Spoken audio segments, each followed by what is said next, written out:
Tenemos una comunicación telefónica. Acá estamos hablando previamente que el próximo martes se va a producir en el complejo Pedro Pompillo un hecho histórico para el fútbol, en este caso para el fútbol femenino, porque se implementará el profesionalismo. Hace un par de meses se decretó el profesionalismo en la Argentina, de este deporte que tantos nos apasiona, pero este deporte que mueve multitudes, que es pasión de multitudes, estamos hablando de mujeres, en su oportunidad tuvo un inicio, tuvo un origen y tuvo un nacimiento. Del otro lado de la línea tenemos a Sergio Lodice, historiador oficial del Club Atlético Boca Juniors. Muy buenas noches, Sergio. ¿Cómo te va? Buenas noches, ¿cómo estás? ¿Qué tal, Sergio? Bueno, acá estamos hablando de historia, estamos hablando de un hecho histórico, como recién dije, que se va a producir la semana que viene en el complejo Pedro Pompillo, que es la profesionalización del fútbol femenino. ¿Cómo nació el fútbol en la Argentina? Todos sabemos que fue un invento de los ingleses, pero ¿cómo fue que se dio ese puntapié inicial para que cada barrio tuviera su equipo representativo y con el correr de los tiempos ese fenómeno social se transformara en el deporte más popular del país y en el deporte más popular del mundo? Bien, como bien dijiste, como que cada barrio tuvo de alguna manera su representante. Bueno, tenemos el caso Boca, ¿no? Boca Juniors, tenemos el caso de Belgrano, y bueno, y tal vez en los principios el fútbol llegó a todos lados a través primero de los barcos, con los británicos, digamos con los británicos en vez de los ingleses, y fue yendo hacia el interior, al mal llamado interior del país, a través del ferrocarril. Ajá. Que era un poco el punto de descarga de las cosas que se iban fuera del país, ¿no? El ferrocarril que traía todo al puerto y de ahí se iba bien lejos, ¿no? Y de alguna manera el fútbol llega así a través del puerto, ¿no? Y del ferrocarril. Claro, fue la comunidad británica que, como bien dijiste, no solamente los ingleses, porque el que introdujo el fútbol en la Argentina fue un escocés, ¿no es así, Sergio? Sí, está Arnold Watson Hatton. Claro. ¿Sí? Alexander Watson Hatton, Arnold es el hijo. ¿Sí? Sí. Si bien anteriormente ya se venía disputando de manera muy rudimentaria y es más, en alguno de los primeros partidos no sabemos si era las reglas eran de fútbol asociación o de fútbol rugby. Eso no está aclarado en los incipientes diarios de 1860 y pico. Ajá. Sí, sí. Pero bueno, después yo creo que el fútbol va armonizando y va aprendiendo siempre en la comunidad británica, más allá del cricket, ¿no? Luego del problema que tuvimos en el país con una peste muy famosa en 1870. Sí, la fiebre amarilla. La fiebre amarilla, sí. Exactamente. Después, en los diarios desaparece toda noticia del deporte, más allá de que siempre había pocas, desaparecen, pero hacia 1880, cuando también se funda el Buenos Aires English High School, empiezan a aparecer noticias aciagas, de nuevo, hasta que en algún momento deciden empezar a disputar algo bajo las reglas del fútbol actual y formarse bajo las reglas de un campeonato, ¿sí? Jugar un campeonato como ya se estaba disputando hacía 2 años en las Islas Británicas. Claro.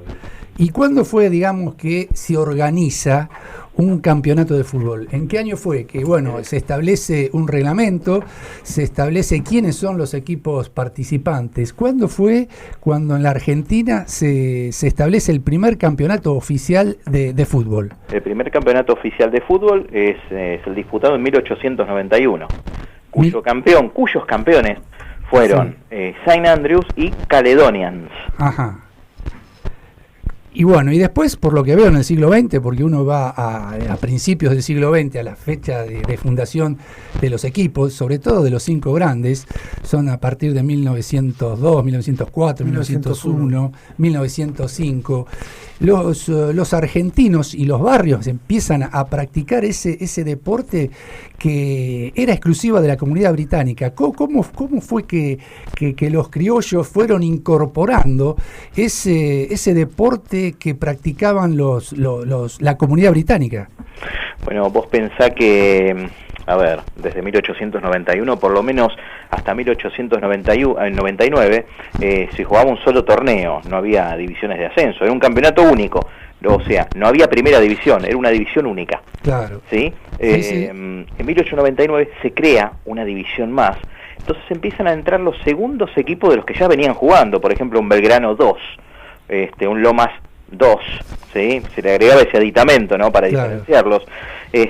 Y ahí, a partir de ahí es cuando empiezan a afiliarse muchos más equipos, se crea otra división más, una tercera en 1900 y una escolar. Y a partir de la llegada de los clubes ingleses en 1904 es cuando, digamos, el fútbol se va popularizando un poco más y va saliendo de esa comunidad británica hacia los diferentes sectores que había en la sociedad. Claro, y de los equipos que participan actualmente, ya sea en primera división o en divisiones de ascenso, ¿cuál es el equipo más antiguo, o sea, que participó en aquellos primeros campeonatos que se registraron acá en la Argentina? A ver, déjame pensar. ¿Me está diciendo en primera división o No, en general, o sea, los equipos que participan actualmente en las diversas divisiones que tiene la AFA, por ejemplo, ya sea Superliga o los torneos de ascenso. ¿Cuáles fueron los equipos fundacionales, precisamente, del fútbol argentino, que participaron en los campeonatos del fútbol argentino? Bueno, tenés, por ejemplo, de los actuales, tenés Argentino de Quilmes. Ajá. Tenés al Club Atlético Estudiantes. Argentino de Quilmes se afilió en 1902. Ajá. Estudiantes, si no me equivoco, se afilió en 1901. Estudiantes de Caseros, digamos, ¿no? Estudiantes de La Plata. Actual, el mal llamado Estudiantes de Buenos Aires de Caseros, Club Atlético Estudiantes, se afilió en 1901. Ajá. O sea, hace 118 años que está afiliado. Sí. Esos se los puede llamar clubes fundacionales, porque están dentro de ese grupo que le dio tanto impulso al fútbol. Fuera tal vez de esos clubes británicos, pero como haciendo fuerza desde abajo para tratar de imponerse en algún momento. Sergio, ¿cómo te va? Te saluda Leandro Capano. Hola, Leandro. O sea que el otro día hablamos acá en el programa que justo había surgido el tema que cuando uno va analizando las dicotomías, estas rivalidades más conocidas, ¿no? El Boca River, el Independiente Racing, Gimnasia Estudiantes, Rosario Central Newell's, analizábamos como que había uno con nombre inglés y uno con nombre de tirante más criollo. Y la realidad es que más allá de que no se cumpla 100% en todos los casos, nos llamaba la atención cómo parecía como que había un representante de cada uno de los estilos. No sé, por ejemplo, creo que el Newell's Central puede llegar a ser uno de los más claros en ese sentido. ¿Hasta qué punto llegó la rivalidad entre lo que... Porque tal vez uno lo puede decir así como, bueno, llegaron los británicos, establecieron su forma de explicar, acá los criollos aprendieron, pero todo indica de que en realidad no fue tan sano en cuanto a que unos se enseñaron y los otros aprendieron y ya. Parecía que era una rivalidad clara que hasta llegó a tener, digamos, esos momentos cúlmines en el 28 con los Juegos Olímpicos y en el Mundial del 30, cuando ya equipos formados con 30 años de experiencia, por decir una forma, digamos, nacidos en el lado criollo, le derrotaban a unos que eran del lado europeo. ¿Hasta qué punto llegó esa rivalidad entre la familia, digamos, el estilo británico y el estilo criollo? Mira, yo creo que primero que no había nada insano.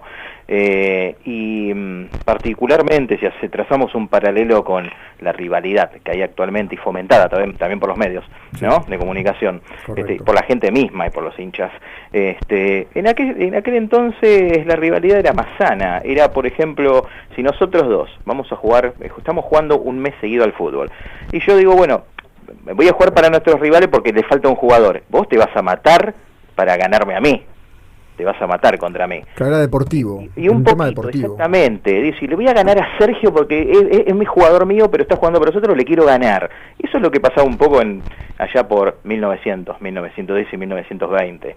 ¿Sí? Era una rivalidad muy sana que se fue haciendo más popular y más insana con el correr de los años. Ojo, hay excepciones. Yo te puedo comentar, por ejemplo, en algún partido, hinchas que entran a la cancha o un referee mismo que saca a relucir un arma porque le vienen a protestar los jugadores. Esos hechos se iban dando. ¿Y cuándo pasa eso? Cuando la organización que era, digamos, británica en el fútbol, fue pasando, se fue aporteñando de alguna manera. Esa organización fue haciéndose desorganización, ¿sí? mal que suene, de alguna manera. Claro, porque tal vez cuando nos adentramos más en lo que tiene que ver con los años más cercanos al profesionalismo, tal vez, por lo menos en la lectura que yo recuerdo de fútbol de esas épocas, más que en tema de rivalidad entre británicos y criollos, se hablaba mucho de la pelea que estaban entre los clubes que estaban muy interesados en profesionalizar el fútbol y los clubes que no estaban interesados en pasar a ese nivel de reglamento. Eso se daba desde la primera década del fútbol, se dio la cuestión del profesionalismo, del amateurismo. Siempre se fue dando, pero si vos te referís a que si hubo como una pelea así tangible, digamos, entre ingleses y criollos, no la hubo. Eso es más que nada eso sale de la lectura que uno hace en cosas publicadas ahora, pero yo invito a todos los que quieran investigar que directamente vayan a leer los diarios y no ninguna publicación de cualquier periodista de la actualidad, sin decir nombre, por supuesto. Buenas noches, Sergio, te habla Jessica, ¿cómo estás? ¿Cómo estás? ¿Qué papel jugaron los árbitros en todo este recorrido del fútbol? Los árbitros ingleses, la llegada de extranjeros a acomodar un poquito lo que son las reglas a nuestro deporte.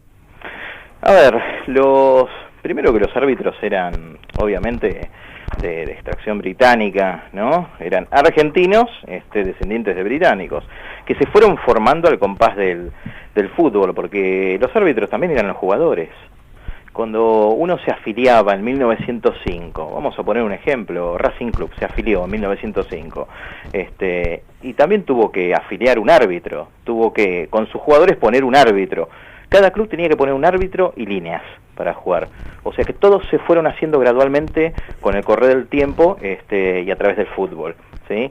Y la cuestión de los árbitros ingleses, si te referís a la década del 40, bueno, acá un poco se vivía una época donde los arbitrajes aparentemente eran malos, los clubes grandes tenían que seguir ganando y a veces perdían con los equipos chicos. Entonces, ¿qué se hace? Se va a buscar árbitros afuera y se traen los árbitros ingleses. Y tal vez para los grandes fue para peor, porque ahora los equipos chicos estaban ganando más con los árbitros ingleses, ¿sí? Ganaban más partidos, ¿sí? No sé si me entendés la idea. Sí, perfecto. Claro, porque tal vez acompañando un poco el comentario en cuanto al arbitraje y tal vez más en cuanto a la reglamentación, uno cuando ve los partidos o el resultado de muchos de los partidos, creo que ya hablando en los primeros años del profesionalismo, ¿no? Sí. Tal vez no lo digo con conocimiento en la época del amateurismo, pero uno veía que los resultados eran muy abultados, se convertían muchos goles. Te pregunto, ¿cuáles eran esas normas que hacían, o si es que las había, que hacían que de repente hacer un gol sea más fácil? Porque, por ejemplo, hoy podemos recordar que un día como hoy, en el 37, Boca le ganaba 7-1 a Racing, o que un día como hoy, en el 43, Boca le ganaba 6-4 a San Lorenzo, y esos son efemérides del día. Terminó de goles. 5-2, sí. Sí, ahí también hay un partido recordado, Manuela Pedraza y Kramer, entre Platense y Racing, en 1938, que salieron 5-5. Fue un partido muy recordado también, por eso se hacían muchos goles. O sea, era la época de las delanteras abiertas, de las... Claro. A ver, te voy a poner un ejemplo. 1928. Boca es el primer equipo que llega a los 100 goles en la temporada. Ajá. Esa temporada hizo 100 goles en 35 partidos. Le hicieron 17 goles nada más. Sí. Vos decís, ¿cómo puede ser? Porque Boca tenía una buena defensa. La defensa eran dos, ¿no? Más los mediocampistas que a veces bajaban o subían. La formación era 2, 3, 5 y una delantera de película. Lo mismo pasó en 1938, había delanteras muy buenas y defensas flojas, seguramente. Pero era la época en que se hacían goles, la época dorada de alguna manera del fútbol argentino. Claro, sobre todo la delantera de Independiente, 1938, con Arsenio Erico, que era impresionante los goles que hacía. De la marca. Dejó una marca y bueno, desastre. Evidentemente era otro dibujo táctico, equipos más ofensivos. Ahora bien, cuando River perdió la categoría en el año 2011 se armó una polémica, bueno, que entre ambas parcialidades de Boca y River se peleaban, Pero acá no queremos tener polémica, sino que queremos saber qué es lo que sucedió.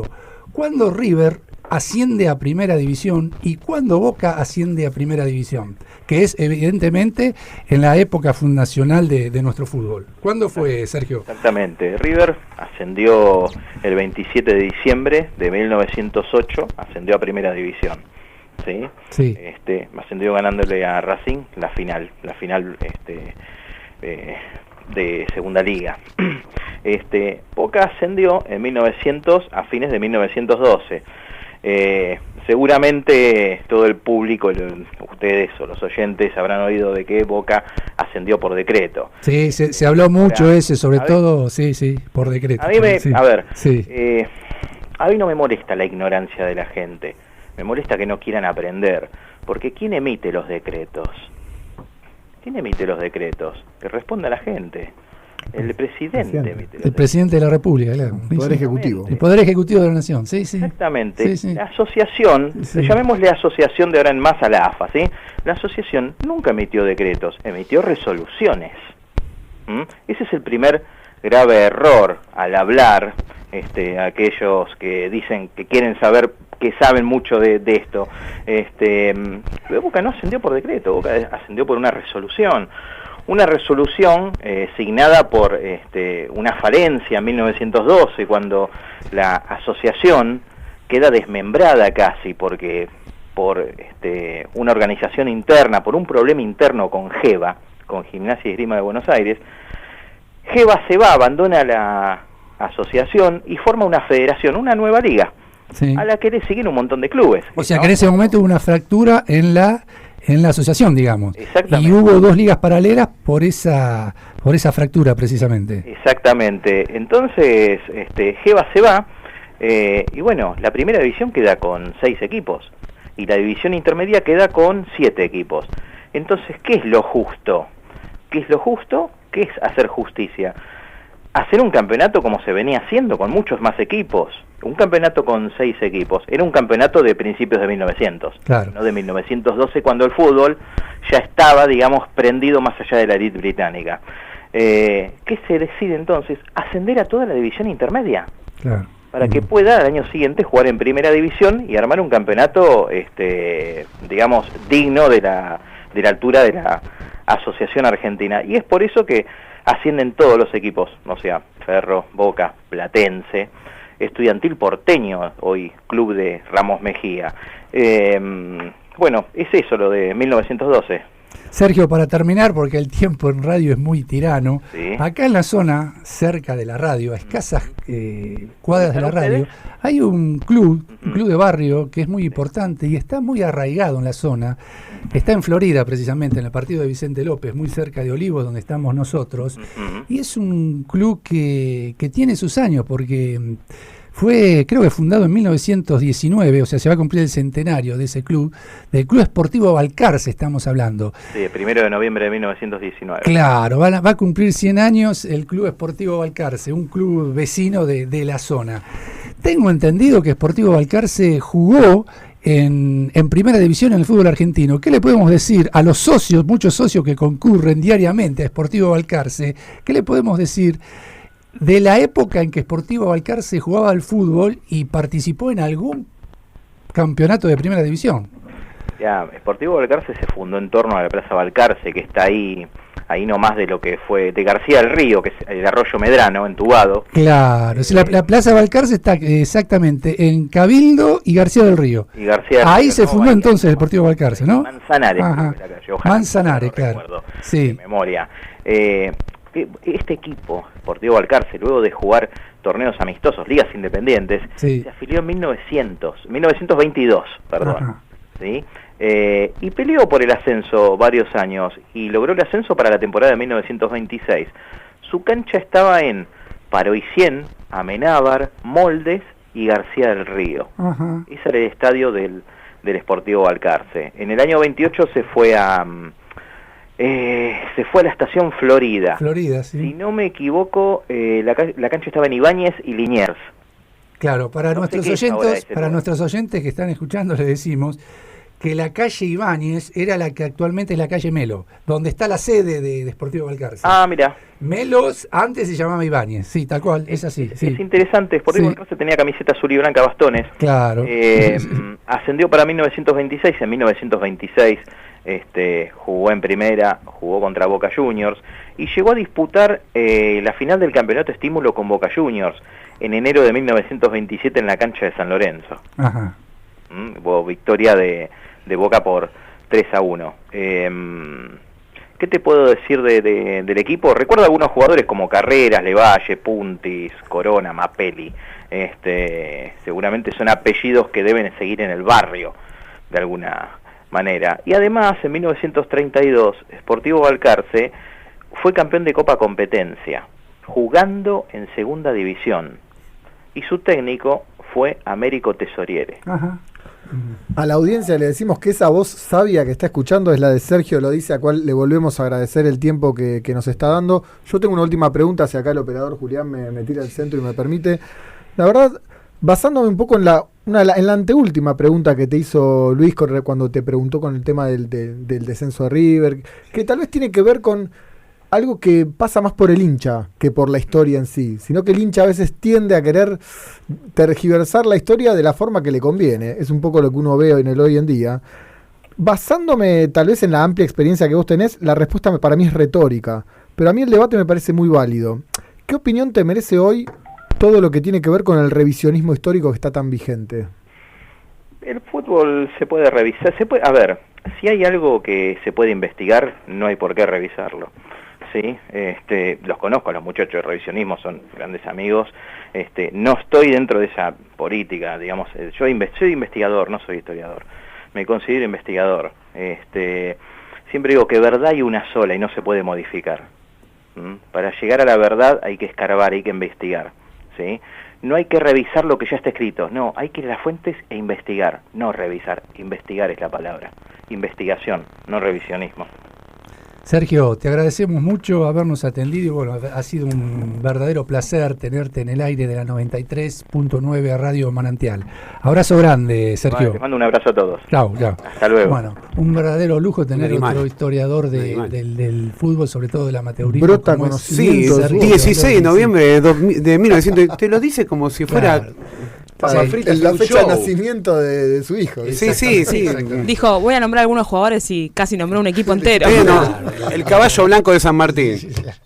No, impresionante. La verdad que un verdadero lujo tenerlo, como también lo tuvimos a Sergio, a Esteves también acá. A Diego Esteves también lo tuvimos hará un mes aproximadamente. Y bueno, saben un montón y es un verdadero placer escucharlo. Antes de retirarnos, hay que comentar un dato de Copa Sudamericana. Sí. Para que Nacho se vuelva a poner mal.